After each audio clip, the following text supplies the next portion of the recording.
you like traveling, nature in photography, you will like this video. I'm taking you to Iceland.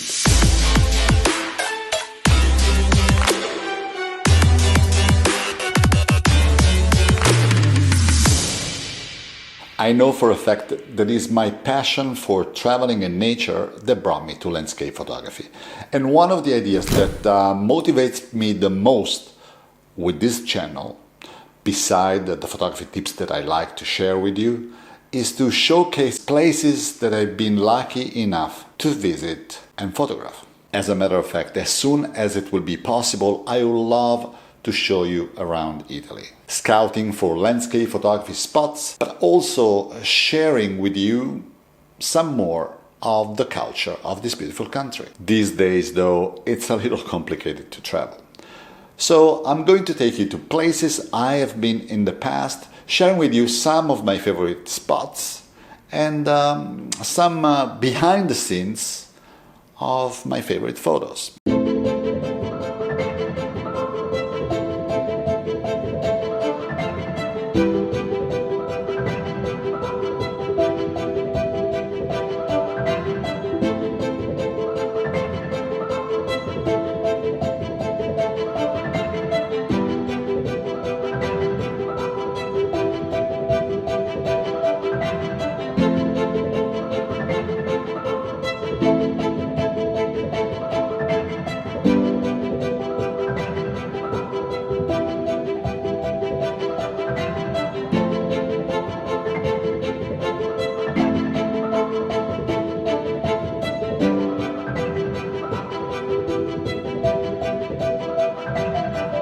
Iceland is a dreamland for a landscape photographer.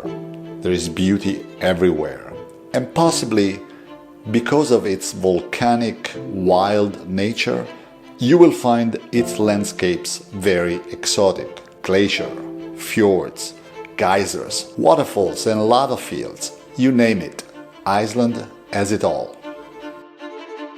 You know that I encourage you to be unique, to find your own compositions, staying away from the iconic postcard shots that everybody takes. And this video is no different. But almost the entire island of Iceland has become iconic for landscape photographers. So I'm going to show you 5 incredible spots. And I will also share with you my 5 favorite Icelandic shots and my strategies to try to make them more unique and less postcards. Let's have a look. At number 5, I will put Skogafoss.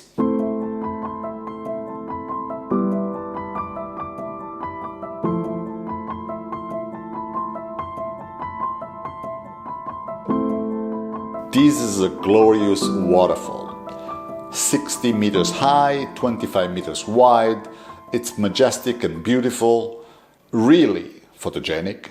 It is hard not to bring home a good shot from Skogafoss. At the same time, there is a main issue. Being a very, very popular spot, it is incredibly busy. The very first time I went there, I tried to be patient. There was people everywhere. So I tried to look for different vantage points in order to try to dodge the crowd. No luck. I couldn't find a good solution. So I had to go back, and I went there a few times. And finally, one night, right after midnight, I had Skogafoss all for me. Because one of the beauty of Iceland in the summer, late spring in my case, is that you have unlimited daylight. This might not be ideal if you want to take photos of the aurora borealis, but it's very handy instead for places like this.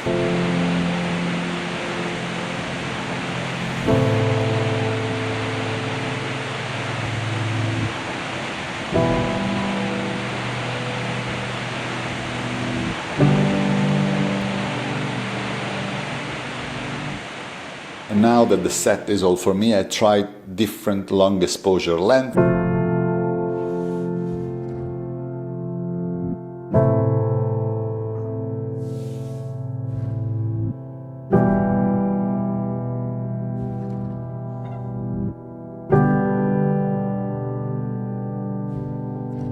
but I need to come up with an idea to make my photo of this very popular spot unique. Because of the gray pebbles that lead to the waterfall and the blue light that you typically have after midnight, I thought that this was a perfect set for the lady in red. The red will stand out. The backdrop of the waterfall, it's just perfect. So I kindly asked the lady in red to challenge the cold and pose for me.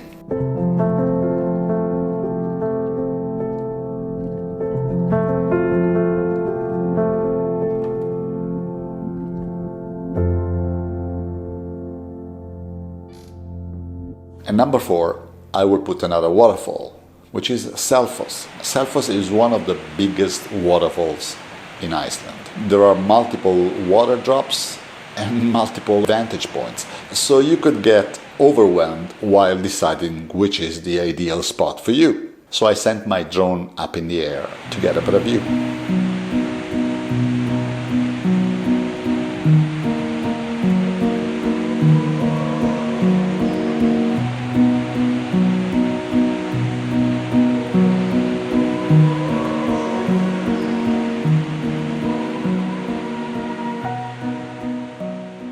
Now I know where I want to set my tripod. On the right cliff, the rocks are creating a perfect leading line to the fall.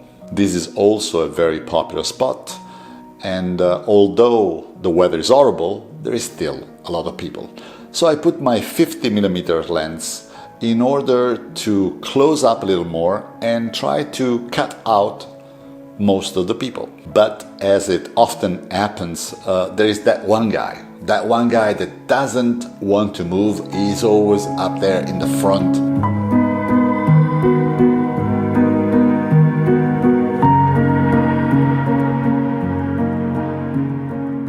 I need to wait patiently. In the meanwhile, the sky got really dark and it rains harder. This is creating a perfect Icelandic mood, and I want to capture it all. So I put back my 20mm lens, and I decide that in order to keep more of the dramatic sky in my photo, I need to go with a vertical composition.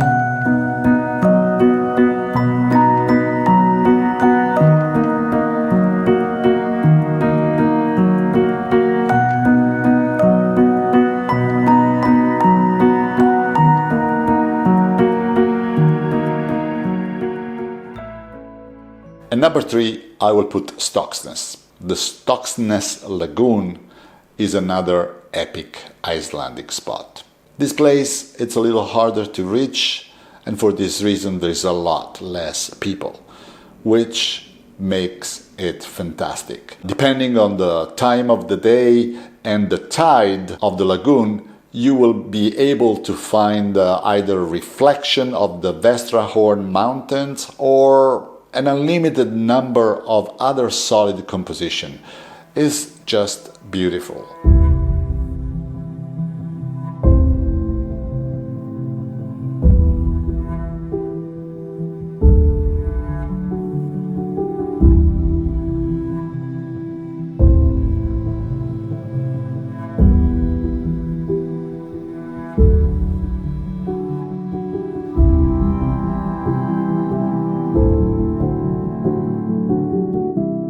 Of course, the time of the day and the weather will create very different moods.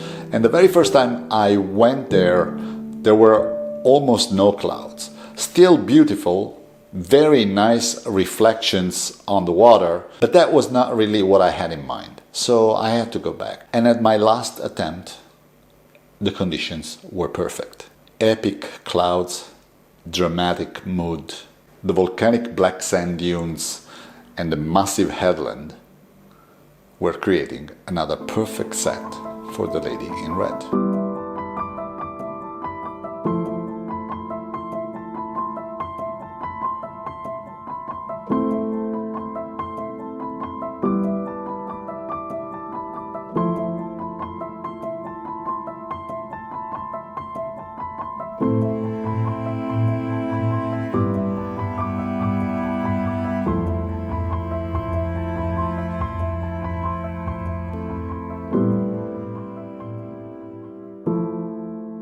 number two, I have a combo location. 2 spots in one place. I'm talking about Kirkjufell. On one side, you will find the Triplets Falls. On the other side, you will find the beautiful shaped Kirkjufell mountain reflecting on the water.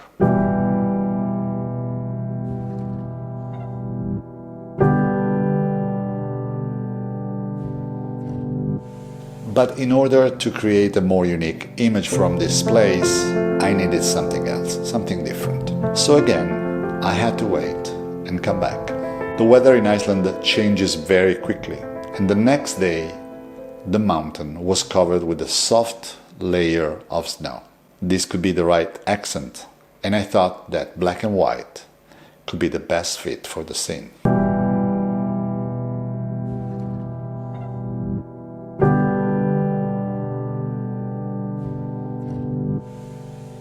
Last spot, last waterfall, ALDEJARFOSS.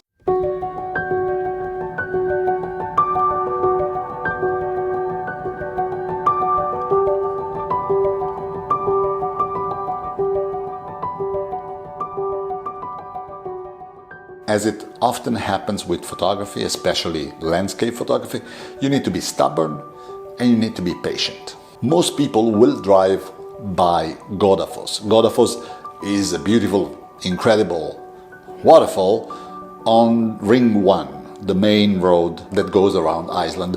So a very popular spot, which for sure worth the stop. But if you're stubborn, from here you will make a detour. You will drive an hour and a half on a gravel road, which will lead you to ALDEJARFOSS. And because this spot is pretty much isolated from everything else, this photography playground is all for me. So I set my tripod, I find the right composition, I put on my filters, and I start to experimenting with different long exposure length.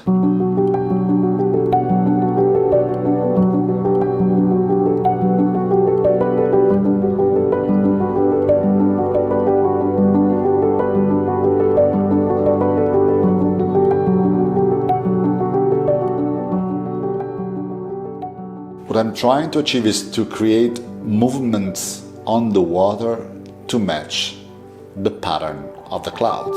And this is my final shot.